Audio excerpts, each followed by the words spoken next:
오늘 함께 묵상할 말씀은 예레미야 49장 7절에서 22절까지의 말씀입니다.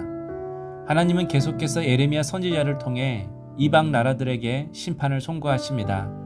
49장 1절에서 6절은 암몬에 대한 심판을 말씀하셨고, 오늘 나눌 7절과 22절은 에돔에 대한 심판을 말씀하고 계십니다.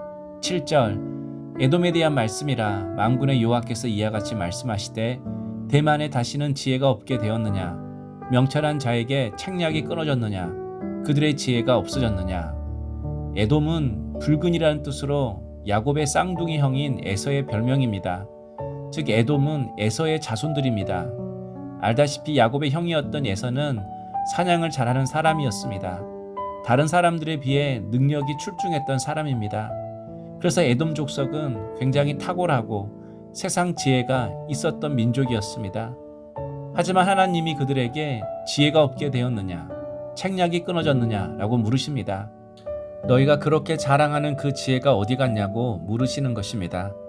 한마디로 아무리 인간의 모든 지혜와 방법을 동원해도 이길 수 없고 해결할 수 없는 심판과 고난을 허락하신다는 것입니다. 9절, 포도를 거두는 자들이 내게 이르면 약간의 열매도 남기지 아니하겠고 밤에 도둑이 오면 그 욕심이 차기까지 멸하느니라. 하나님은 에돔에게 포도 열매를 남김없이 가져갈 것이요, 또 밤에 도둑이 욕심 따라 모든 물건을 훔쳐가는 것처럼 하나님의 심판이 철저하게 에돔에 임할 것이라고 말합니다. 한마디로 인간의 방법으로 손쓸 수 없고 피할 수 없는 하나님의 심판이 온다는 것입니다. 그런데 11절, 내 고아들을 버려도 내가 그들을 살리리라. 내 과부들은 나를 의지할 것이니라.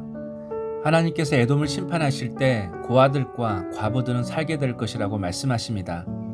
고아와 과부는 당시에 자생 능력이 없는 사람들이며 아무도 그들을 돕지 않는 사회적 약자입니다.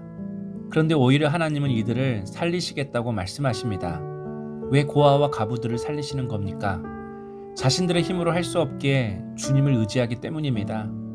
그래서 하나님은 약하고 미련해서 주를 의지할 수밖에 없는 자들을 통해 하나님의 일들을 이루어 가십니다. 그런데 16절, 바위 틈에 살며 산 꼭대기를 점령한 자여, 스스로 두려운 자인 줄로 여김과 내 마음의 교만이 너를 속였도다. 내가 독수리같이 보금자리를 높은 데에 지었을지라도 내가 그리로부터 너를 끌어내리리라. 이는 여호와의 말씀이니라. 하나님의 심판이 임했음에도 에돔 족속들은 산 꼭대기에 거하고 독수리의 보금자리 같은 안전한 곳에 있다고 하나님의 심판을 무시했습니다. 산에 있는 요새가 자신들을 지켜줄 거라 확신했습니다. 의지할 것이 많으니 하나님께 돌아오지 않는 것입니다. 다 하나씩 의지해 보는 것입니다. 우리도 하나님이 최후 수단일 때가 있습니다. 일단 의지하고 붙잡을 수 있는 것은 다 붙잡아 보고 맨 마지막에 주를 붙잡습니다. 그러나 최후라도 주님 붙잡으면 괜찮습니다. 하지만 가장 똑똑하다고 생각하는 에돔이 마지막에도 주님을 붙잡지 않습니다. 그래서 18절, 여호와께서 말씀하시니라. 소돔과 고모라와 그 이웃 성읍들이 멸망한 것 같이 거기에 사는 사람이 없으며 그 가운데에 머물러 살 사람이 아무도 없으리라. 하나님은 소돔과 고모라가 멸망한 것과 같이 에돔에도 갑자기 심판이 임할 것이라고 말씀하십니다. 우리 삶 가운데서도 하나님의 심판이 언제 임할지 모릅니다. 그렇기에 하나님이 말씀하실 때에 그것을 분별하는 능력이 우리에게 반드시 필요합니다. 하나님께서 우리에게 말씀을 통해서 하나님의 뜻을 일깨워 주시지만 그것을 분별하지 못하면 심판을 맞이하게 됩니다. 또한 말씀뿐만 아니라 우리의 환경과 상황을 통해서 알려주시는 하나님의 뜻이 있음을 깨닫고 그 뜻을 분별하기 위해 내 삶 속에서 하나님의 말씀을 순종하고 매 순간 하나님의 뜻을 구하며 나가야 합니다. 적용 질문입니다. 나는 하나님을 피난처로 삼고 살아갑니까? 내 안전을 다른 데 두고 있진 않습니까? 기도하겠습니다. 주님, 저희의 지혜와 힘을 자랑하며 교만하게 살아온 죄인임을 고백합니다.